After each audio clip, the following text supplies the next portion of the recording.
Shaw Cable, dedicated to the community, service, and you, proudly presents Spotlight on UNBC, the University of Northern British Columbia. Brought to you in part by Northland Chrysler Jeep and Northwood Pulp and Timber Limited.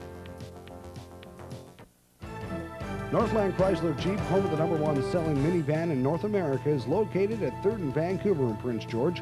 Northland has been in business since 1984. Northland Chrysler Jeep is a proud sponsor of Spotlight on UNBC, a program designed to let you know what's happening at your university.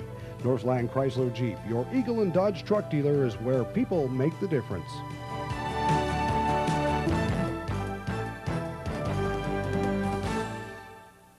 Northwood Pulp and Timber is a proud sponsor of Shaw Cable 10 and its volunteer-produced television programs. Northwood also supports UNBC. As a partner in progress, Northwood has donated $350,000 towards the scholarship fund. When matched by the government, it represents a contribution of $700,000. Hi, my name is Rob Van Addercombe, and welcome to Spotlight on UNBC number 9 for the month of November.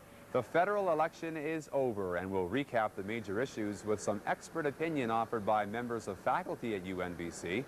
Ever wonder how to build a laboratory? It's not the same as building an office building, and we'll examine how it's done. And think of a calendar, and you'll likely think of something like this, with all 12 months and the days of the week. But at UNBC, this is the calendar that counts, and this brand new document will be explained next, here on Spotlight on UNBC.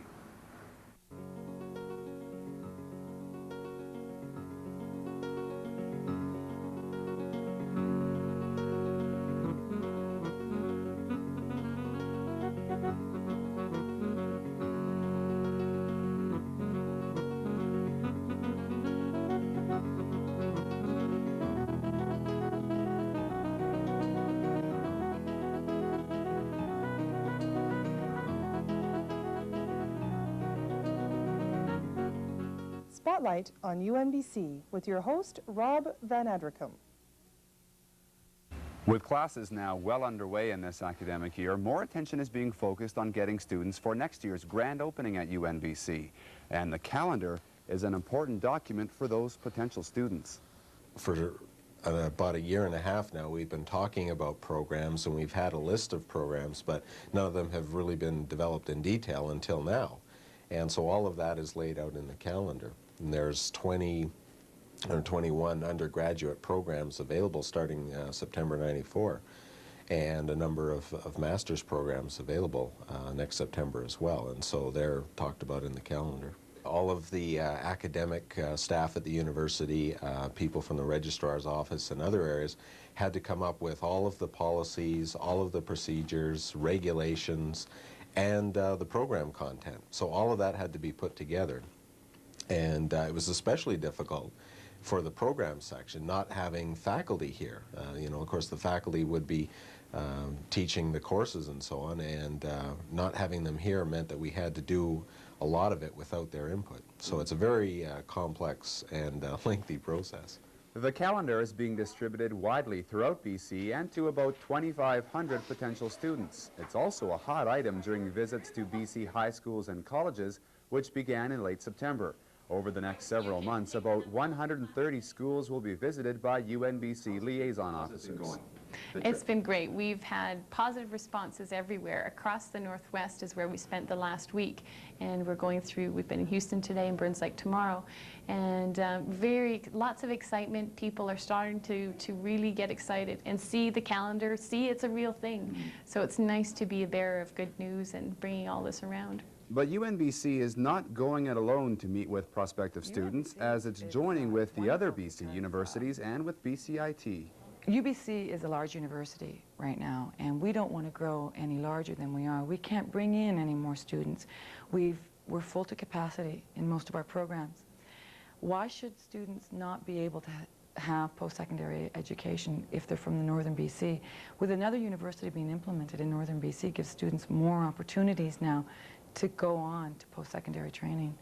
If UNBC is fortunate enough to have some of the early and interesting years shall we say, that Simon Fraser had, where you can make what people have traditionally thought of as a negative about your institution into a positive.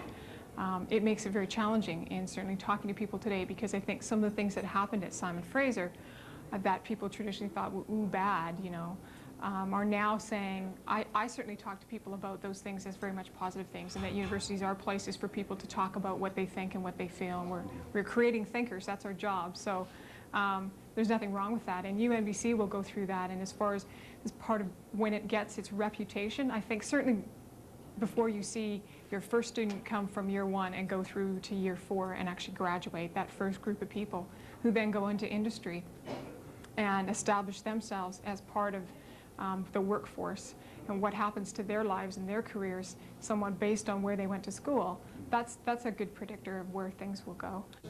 It's always hard to tell with a new university, because I heard SFU when it first started, it wasn't very successful, and now it's a very successful university. But I think you'll get a lot of people from the north in British Columbia going to UNBC, because it offers more, it's more personal. It's just, it keeps you in touch with where you're coming from. You went to this high school. Yeah. What would you have thought a few years ago when you were in grade 12, all the universities came to visit you when you were in grade 12, and you were here, you had exactly the same experience the students here today had. How would it have changed having a university in northern BC that they could go to, or that you could have gone to? It's interesting you asked that, because I've thought about that a lot, and initially when I was thinking about where I could go to school, I had a fair amount of choices. I pretty much had the pick of the lot, and I applied to one university, and that's where I went. I was excited about that. I was excited by the big city, so that interested me, and thinking back about that, I wonder, well, would I have still been interested now that I've been a part of the university and I see the quality of people, I see the excitement. I sort of look back on my past experience and realize that I probably didn't get as much out of it as I could have. And so it's hard to say that to students, because they want the big city, they want the excitement. But I think they can get that kind of excitement at a smaller university. University life, whether you're in a small town or a large town, it's all part of the same thing. The people you meet, the good times, the staying up all night talking about all sorts of things, the sports activities, the entertainment things that you go to, all of that will be in Prince George as well. It's close to home, and But it's not home. yeah, exactly. Yeah. It's close to home, but it's not home. Like, my first option was a smaller university in Vancouver, and I have relatives down there. I have lots of relatives down there, but I don't want to be that far away from home. It's definitely not a first option for me. So with the university so close, I mean, it's only 3.5 hours driving time away from here. That's nothing. That's nothing. As long as you're out of your town, I think as long as I'm out of here after I graduate, you know, it doesn't matter where I go, I'll be happy. Are people more accepting now of the fact that maybe staying home, in a sense, maybe isn't such a bad thing after all? Not necessarily. I notice all over the northern part of British Columbia that's not the case. The students automatically just they think there's something bigger and better. Grass is greener. In Vancouver, I would say that may not be the case. I notice in my own family as well, but I do notice that the students there are a little bit more willing to stay at home, but then they've got all the things that are drawing the kids that want to leave the smaller communities. I think most students are aware that competition to get into post-secondary institutions now is getting tough, and they know that they need to have specific courses to get into the schools, and that their grades are really important. Yes, I think reality has set in. The entrance requirements are so high for places like UBC and SFU and UVic. Do you think that will open the doors, because we're in that position that we can take a lot more people with maybe a little bit lower GPA? Do you think that'll open the doors to a lot of people who otherwise wouldn't be able to go? Yes, because like down UBC and SFU, the standards are much higher, like 3.33 to get into sciences. That has to be a grade point average. But here, if it's lower, more students can get into the university. Do you think that that's a matter of a student with a lower GPA, do you think is not as good a student? Definitely not. It depends on a lot of different things. I mean, it doesn't mean that they're stupid or anything, and they could have had problems with one class or one certain subject of of the class, and it messed them up, and it caused them to get a lower GPA once. I mean, you never know. What do you think the future holds for UNBC? Anybody?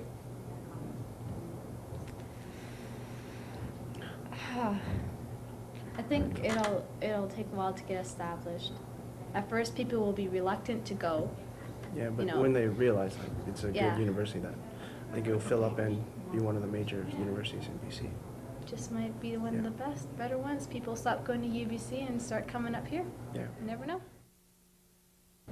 The exterior finish of the Laboratory Research Center is nearing completion, but as is the case with practically every building here on campus, it's what's going to happen inside that counts. Building a laboratory is not something you do every day, and building one to meet the needs of students and faculty in a time when technology is always changing can be challenging. The big thing about a laboratory is that you're always planning around the services. All the bits which people don't see, the plumbing, special plumbing, the gas supplies and the electricity and so forth. All that has to be accommodated within the building and yet still remain fairly flexible for whatever the particular laboratory is being used for. Is it a sense that a lab is probably the building where you most don't want to plan only for today? Exactly. I think it's true with all buildings now. We try to plan for today, for tomorrow. With a laboratory, it's absolutely essential. Everything changes so quickly, and in the instance of this building here, we did not have true users on board at the beginning, so therefore we were producing the generic lab, something which would be useful to all the users eventually. One of those future users is Mark Bernards, recently hired from Washington State University. Well, the biggest challenge for myself and the other people in the laboratory committee is trying to second guess what the needs of the future users will be. Of course, the faculty is growing and there are people that we will be hiring that aren't here yet, and trying to determine what they will need, both in terms of teaching and research, is really hard to determine. There's some pretty standard things that we'll need to have in the laboratories. Some of the large equipment is pretty obvious, but a lot of the smaller pieces of equipment, more specialty items, are much more difficult to predict who will need what and where to put it. We've of course allocated space for undergraduate teaching, for specific research needs that are of a more sensitive nature. Securing an area, for example, for microbiological work. Of course, you don't want widespread contamination throughout the building. And other things of that nature. Putting the organic chemistry in a place that won't disturb people doing sensitive biological studies. So those kinds of decisions actually are quite simple to make. You look at the drawings in designate areas. But deciding which equipment needs to be where so that people can effectively work is the biggest challenge. What we're standing in now is a low-serviced lab. This lab has very minimal services supplied. And in this lab, I believe, is the lab where most of the physics classes will take place, because basically, for a physics lab, most of the requirements that we have to supply are electrical outlets. On the other two floors, there are labs that are moderately serviced and highly serviced, and these are labs that require lots of extra requirements for providing biochemistry, microbiology, and the plant science and forestry areas. So we can't talk individually about how much it will cost on each individual lab, but in terms of how much the major equipment costs, we have pieces of equipment that range all the way from $600,000 down to about $40,000 or $50,000. What are some of the design features that you think really make it stand out? I think the rotunda is the big feature, that central circulation space which will become the hub of the building, the separation between the pure laboratory functions and the academic office functions and the general vertical circulation space. I think that's going to be a really neat place. Having centralized equipment facilities means there will be a lot of interaction, not only from the people in the chemistry program like myself, but people from biology, people from forestry, people from the natural and the earth sciences. All of these people will be sharing the equipment. There will be technicians running the equipment. There's going to be a lot of social interaction, and there's going to be a lot of multidisciplinary as well as interdisciplinary approaches to things. again, having my office in a separate building means I'm going to be sitting next to somebody from another discipline. Couldn't predict who that might be at this point, but there'll be lots of collegial interaction. And in that respect, it'll be a very dynamic place to work. It's not just a whole bunch of egghead chemists sitting in one laboratory doing, working on, mixing things together in test tubes. It should be a very, very interesting working environment. Northwood Pulp and Timber Limited has created a $1 million endowment fund for UNBC. Northwood President C.T. Hazelwood presented a contribution of $500,000, but when matched by the provincial government, it represents a total contribution of an even $1 million. UNBC's North to the Future campaign is raising money primarily for scholarships and bursaries. UNBC is hosting its third First Nations Forum in Prince George in early November. UNBC and the Nisga'a Tribal Council have signed an agreement that will see university courses offered in the Nass Valley. We have this report from Skeena Broadcasting in Terrace.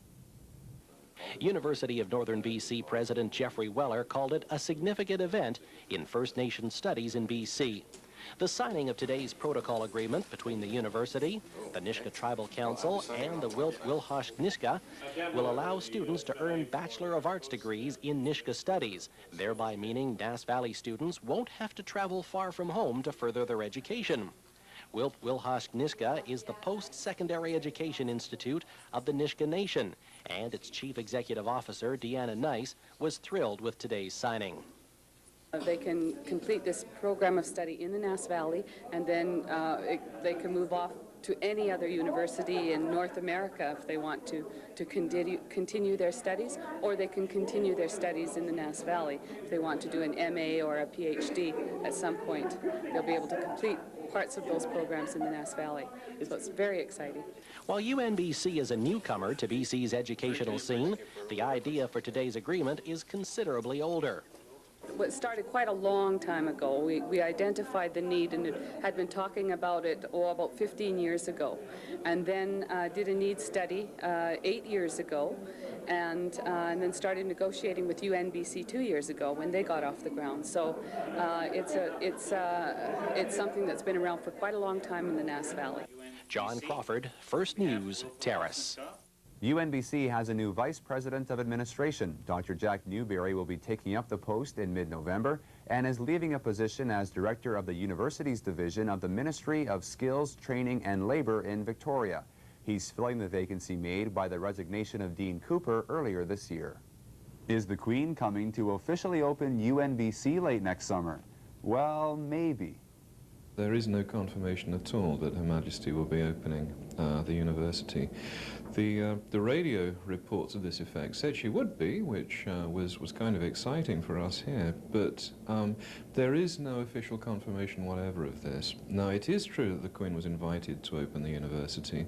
It's certainly true that the timing is impeccable, that she will be opening the Commonwealth Games. She will be in BC just at the time that, that the university will be complete and we'll be expecting to have an official opening. Now, it's also true that the Queen favours this type of activity and has made it known that this would be a priority when she visits. But we have no confirmation at all that she'd visit. So that might be a month or two away yet. October was Women's History Month, and the UNBC Women's Caucus hosted a breakfast in mid-month in honor of Persons Day. The Women's Caucus at UNBC has as its sort of main goal to become, as I said, very involved with the community of women here in Prince George that has already established itself and become involved in women's issues.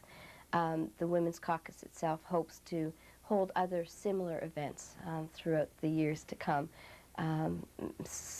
One of which is to get a women's center at the university going, and that's one of its goals right now, but also to have guest speakers coming in from out of town and host other such events. The UNBC Interim Governing Council will be replaced by a permanent Board of Governors and a Senate in early December. The new board will be responsible for the administrative side of the operation, while the Senate will look after the academic issues. Both bodies will have representation from students, faculty, and from the region. And finally, UNBC was a nominee for Newsmaker of the Year recently at the Prince George Business Excellence Awards. And the winner of the Newsmaker of the Year award is the University of Northern British Columbia.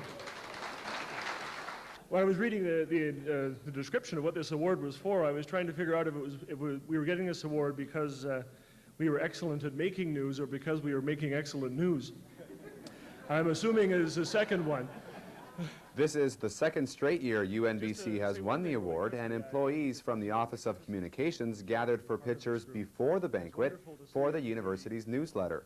This was to be used for a win, and this one for a loss.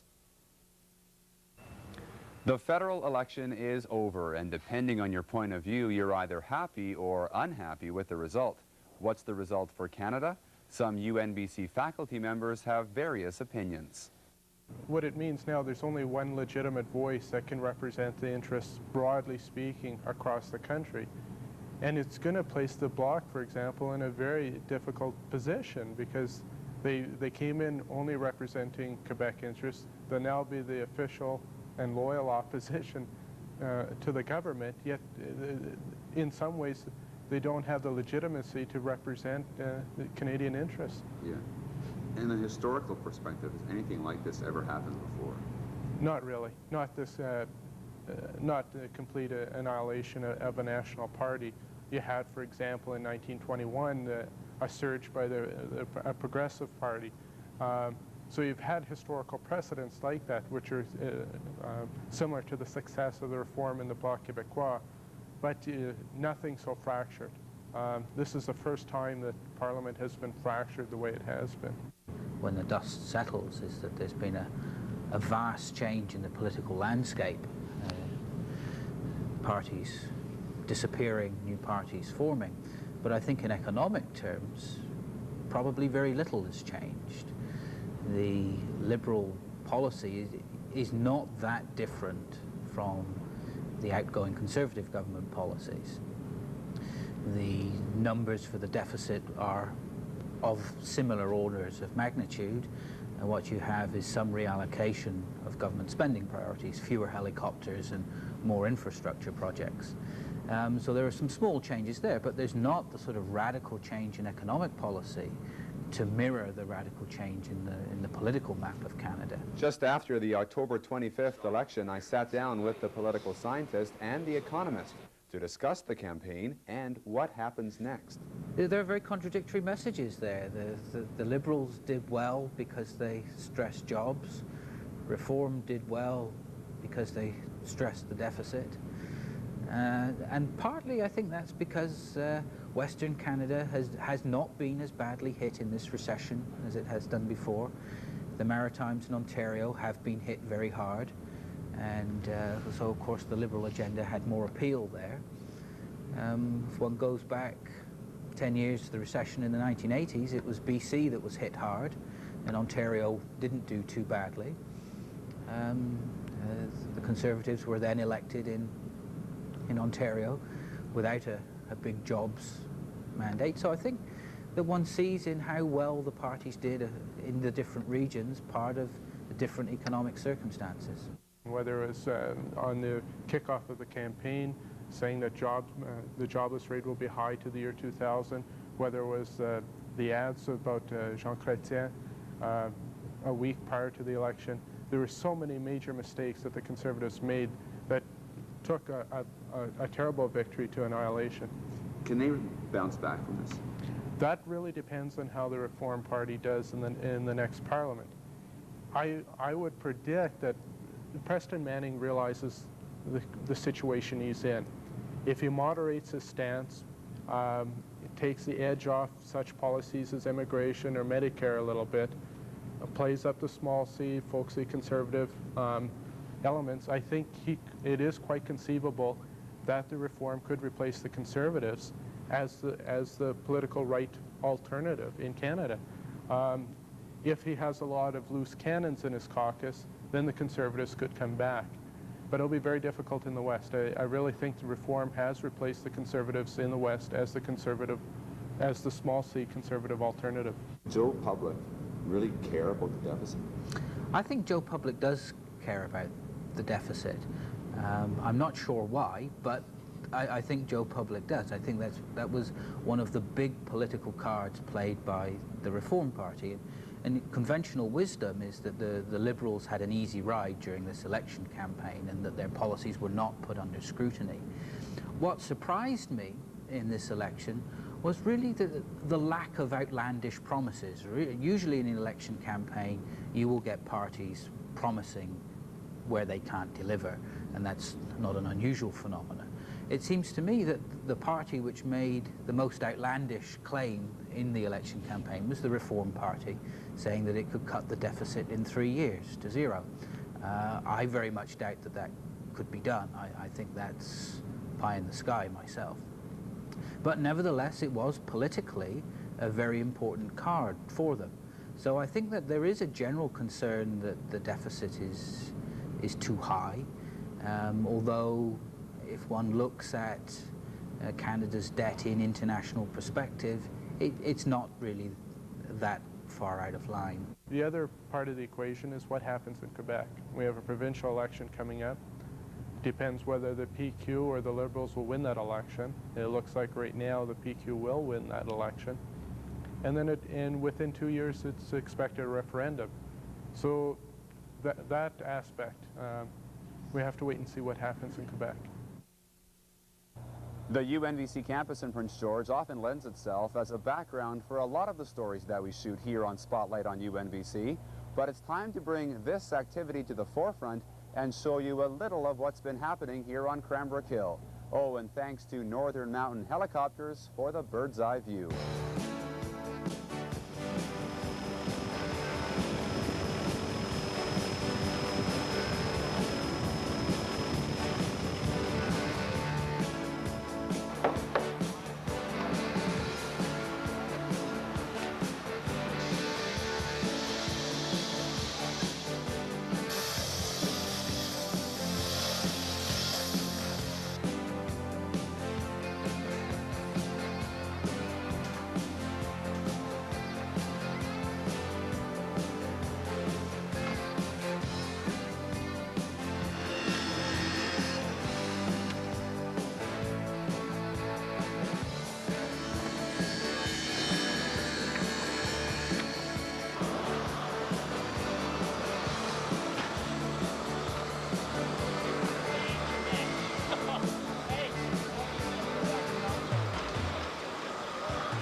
Well, that's it for this edition of Spotlight on UNBC. Thanks for watching, and tune in next month to find out more of what's happening at the University of Northern British Columbia.